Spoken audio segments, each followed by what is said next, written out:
All right. So what's up? So we about to get into this reading real quick. What are the messages for whomever may concern? What are the messages?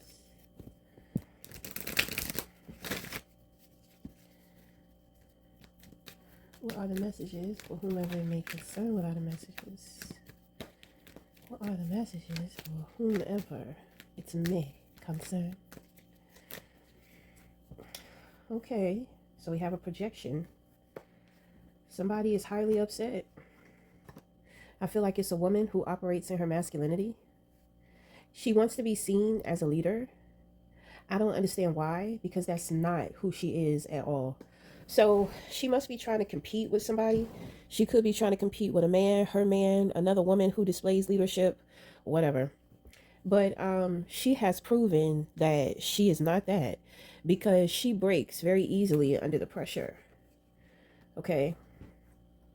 And then on top of that, she has like a lot of responsibilities and um, you know, you see, people try to take on a lot because they're trying to put on show. They're doing it for a reason other than them just wanting to do it.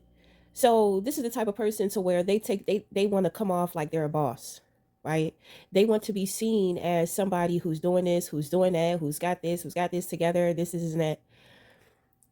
And for whatever reason that they're thriving off of it in the beginning, it's kind of like you easily begin to see how this person begins to burn out. It's kind of like the mask burns off of their face and their true self comes out because you become miserable. You're sitting up here trying to fake like you're something that you're not. Then it's kind of like everything that comes with being a leader or displaying leadership. This person doesn't even want to commit. I feel like this woman, she has commitment issues, okay? It could be a man, but I'm seriously picking up on a woman. It's like she wants to be a man. I mean, I don't know. We all have masculine and feminine. So, it's like she wants a healthy masculine. She wants the healthy the masculine side of herself to be healthy. But it's just like, girl, you're not going to get that from trying to copy and pretend and act like something in which that you are not. Character is built and it's built through pressure. Something that you have shown a lot of people you cannot handle. So, it takes, don't get me wrong, because it takes practice. You have to be under enough pressure to where instead of panicking under pressure, you learn how to work it or make the pressure work for you. That's both in positive and in negative sense, both in healing as well as protecting. Okay, so look, to the cups, unhappy because that's not who you want to be. You got the tower. This person is being exposed. They have been exposed. So with the temperance and the nine of wands, this person is fucking snapping. They're snapping. It's kind of like they said, let's say, because I pick up, it's a woman, I pick up something about nursing.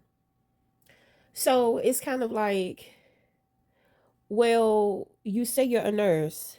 So when it comes to you taking care of your own family member, why do you absolutely not want to take care of your family member? So there's a shade of gray in there that's missing in between the black and white. So okay, so an example, this person is, oh, I'm a healthcare provider, I do this, I do that. But when it comes to your own family, you don't want to do it because that's not who you are. That's what you want to do. That's what you want to get paid for. And unless you're getting paid to do it, you really don't want to be doing it. So that's not where you're going to find leadership because that's not something you enjoy. In order to take on and be inspired by creating more of a leadership foundation, you got to put in some serious work. It's about passion because there has to be something that you enjoy about the role of leadership in order to take it on, because you're going to find yourself becoming the strongest person in your life and everybody depends on you and looks to you. So it's kind of like with this woman, she's very dependent. She's very fragile. She's very weak. But she wants to come off like she's hard, she's tough, and she's that bitch. And it's just like, the pressure was put on her, honey, and she folded. She got so fucking upset. She got upset because it's too much in her face. People are being genuine. Well, you said you could do this, and you said you could deliver this, and you could deliver that, and you could do this. So, I need you to help this person out for me. So then it's kind of like they don't know what to do. She doesn't know what to do. Then on top of that, she doesn't want to do the shit. You know what I mean? It's kind of like, I need you to take care of this person for me. And it's kind of like, I don't know, maybe somebody fell on hard times and they're staying with family.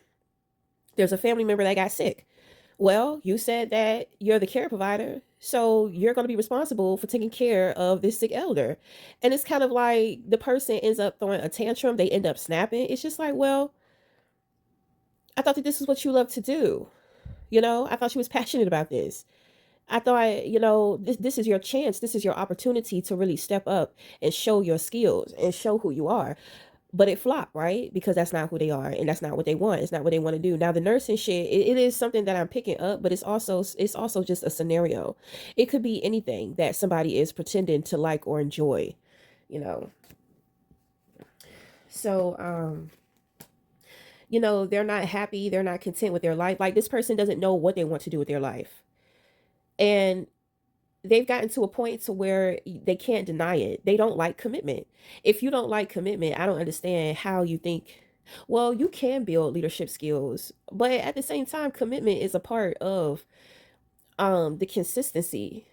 You know what I mean? It helps build like that muscle with being consistent. That's what keeps the character fresh. That's what builds on the confidence of taking on the responsibilities that come with being a leader or somebody who displays leadership roles. So, usually with the King of Wands, this is somebody who's in a position of authority, supervisor, GM, CEO, president, something like that. Okay. Well, it's really giving me like supervisor, manager, and like a general manager, not necessarily a CEO. He could be a CEO of something, but it's not going to be that big. This is not the entrepreneur. Okay. But this is somebody, but the King of Wands, whatever position he does it well and he does it with pride. Okay. So this person is the opposite of that because they don't know what they want to do with their life. And instead of just saying that and stop trying to make it seem like they have it all together, it's kind of like when somebody put them to the test or people put them to the test, it's like it humiliated and embarrassed this person so bad to the point to where they just went off and started snapping. This person is the type of person to where they have to create drama in order to exit a situation. This is a habit of theirs. Whenever they don't want to deal with something, it's like they just create like a whole bunch of drama to distract people. It's given like tantrum, being caught. Your hand is caught in a cookie jar, and the kid just busts out on the floor crying, and it wasn't me, I didn't do it, I shouldn't get in trouble for trying to steal the cookies, I got caught, but I shouldn't get in trouble. You know what I'm saying? I should still be able to get my cookie. But your ass done already had four. Too much being greedy. So this person must be being greedy in some shape, form, or way. But anyway, because let me see, I'm still pulling cards here. There is something here. Okay, so we're going to stop it there. So there is something about your nervous system that is upgrading, that is changing, that is speaking to me the most, and that is lined up with the Tower. Okay, so in the position of your crown, you have the Three of Cups. So, this is happy. This is speaking up. You know that it makes you happy when you speak up. You know that you celebrate people from different walks of life. You're not the type of person to where you need a whole bunch of yes men or yes women around you. You like for people to keep it real and keep it authentic. And if they can't do that, you like when they keep it cute.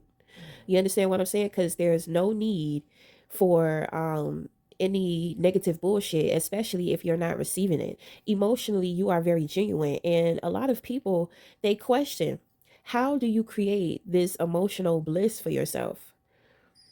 You know, like, it's like you can be a part of the festivities, but you can be just as equally happy without the festivities.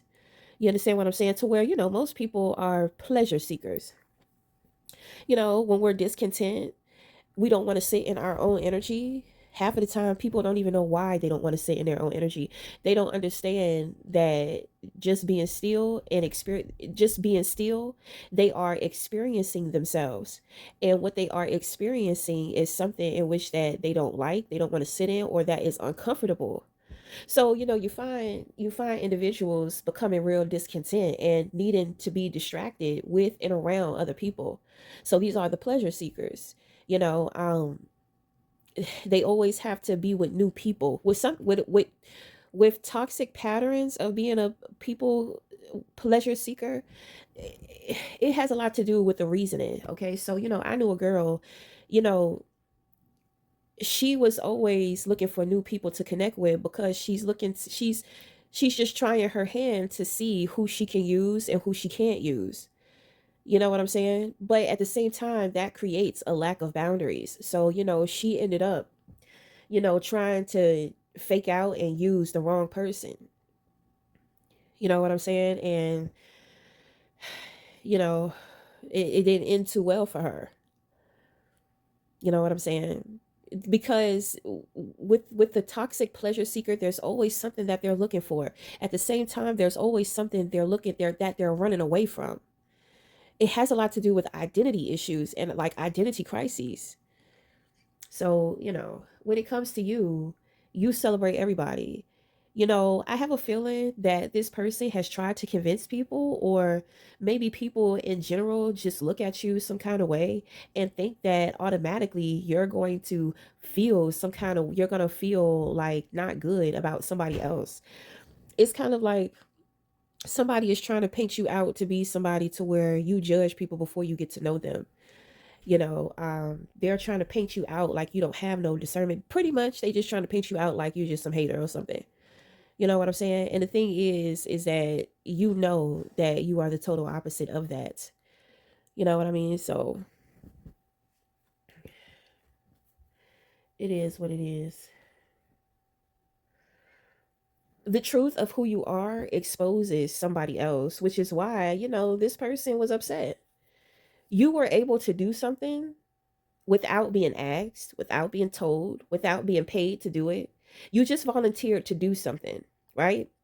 So you had your chance with that.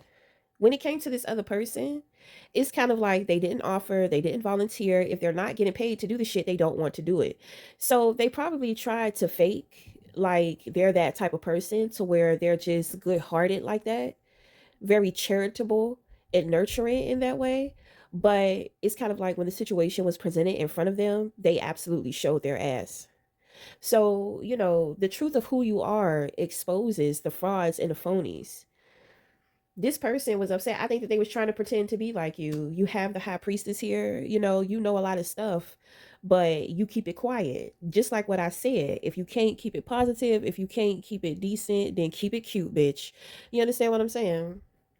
Right. Keep it all the way cute. Your reputation stands. Your reputation stands. So this person, it's like this person was trying to compare themselves to you and say that you were possibly trying to copy them or be like them. In so many ways, it looked that way. You know what I'm saying? It looked that way. What you were willing to volunteer for free, somebody wants to get paid to do it. And it's just that simple. So I don't know. It's some petty mess that has been going on in between. So I can't really see.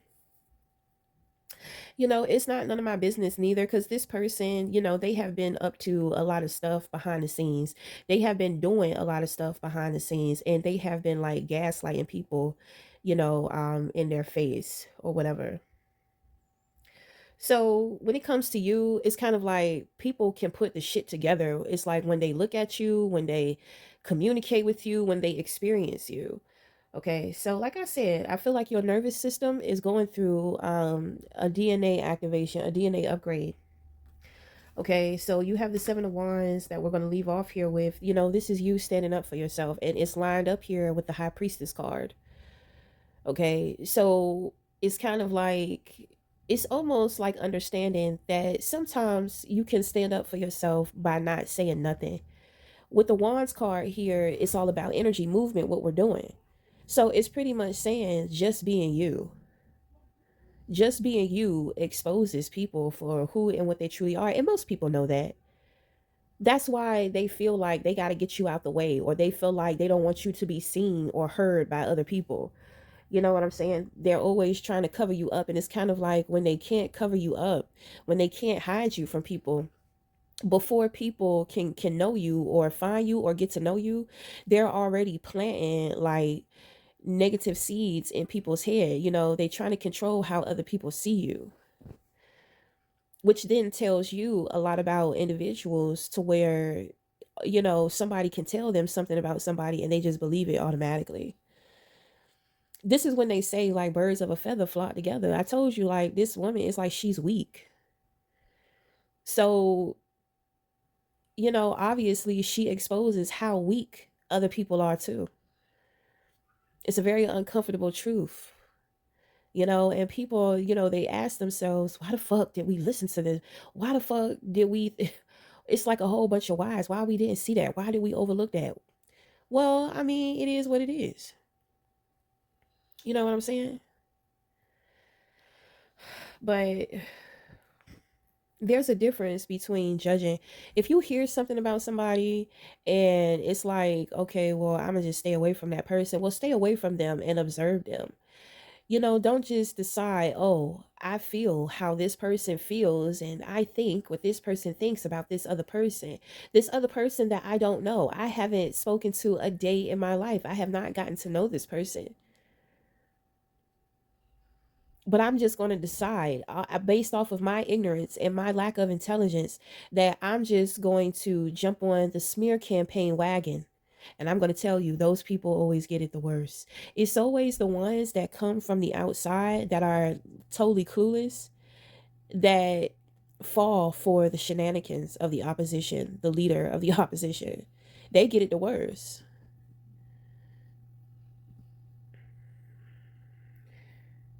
Your ancestors are also out here doing work. At this time, you're being asked to sit pretty and do not come off of your throne, rather you're a man or rather you're a woman. You have things to celebrate and you're going to be celebrated.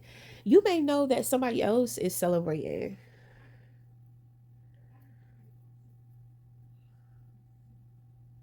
You could be thinking about your ex, and you could be upset that they're celebrating their life. It's kind of like you see them like they're not trying to be boastful or they're not trying to flex. It's just you see them living their life. You know that they're living their life. You know who that person is. You know that person. So I don't know if you have been talking shit about your ex, and it's kind of like maybe you've been trying to. My thing is that you're out here looking for somebody who reminds you of your ex. You think that you can find a better version of your ex. That's very petty. So that tells me a lot about you, especially if you're a man.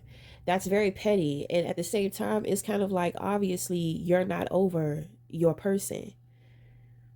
Do you know how long people hold on to people that they have been separated from for years? It's kind of like you never move on with your life. It's like you spend years resenting that you have to move on. So everything that you do with your life, it has nothing to do with you. It's all about coming for somebody else. That's a terrible life to create, because that's not a life to be happy with or about or to be proud of. You're never going to be happy. And it's fucked up because you know who your ex is, and you know that you're with someone who does not come close. And it's kind of like you have been trying to make people think that your new person is trying to be like your ex. Listen to how crazy that shit sounds, because your ex is not worried about you at all, and you know that they wouldn't be.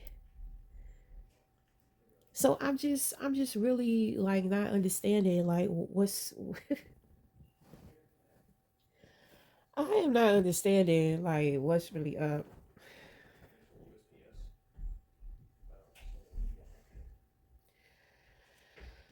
My thing is that you may have been confronted, And being confronted, you just decide to tell the truth because you cannot take the pressure of the cruelty that people are putting onto you, because you may have really tried to come for this person, and you may have seriously got people into some trouble, and it's just like, you mean to tell me this woman or this man is not even thinking about your ass no more? And you up here, you out here doing shit, you got so much to prove, like, so you pretty much done expose that you're absolutely still crazy about this person. Like, I know you're humiliated, I know you're embarrassed.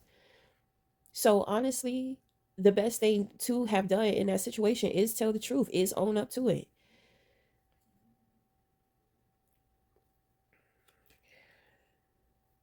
Yes, your ex knows what you've been up to. They know what you have done, what you have been doing. So now you look like, wow, I dodged a bullet. That's what you look like to this person. I dodged a bullet. I knew I made the right decision. Because my thing is that if it's over and you'll do a whole bunch of shit in the background, whatever, whatever, whatever, to the point to where you get others involved. Imagine if you were still with that person, because the feeling would not change. It would be harder for you to hide it if you were still in that person's life, especially living with them. You would be competing with them. You would be jealous of them. Like,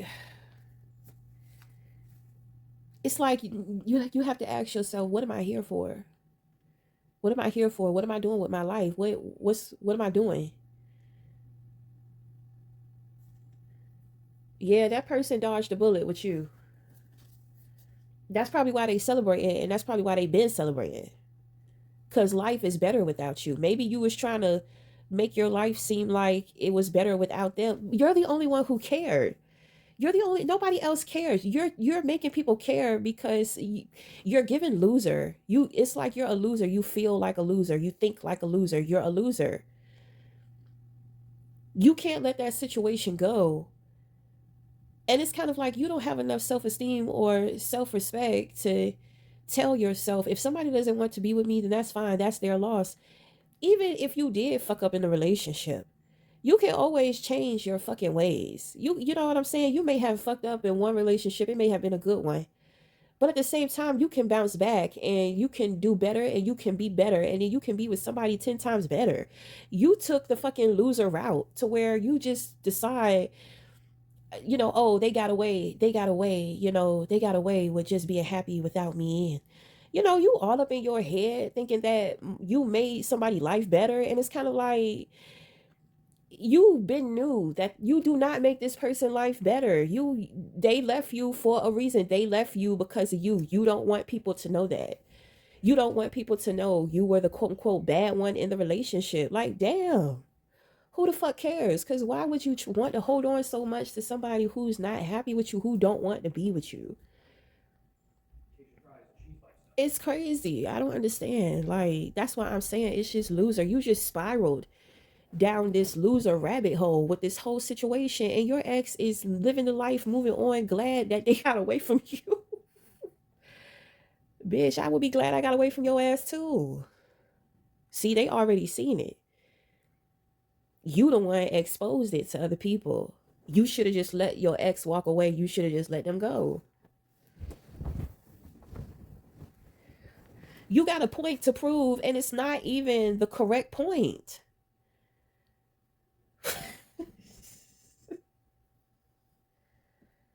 When I sit here and break everything down, do you understand why I say you're a loser?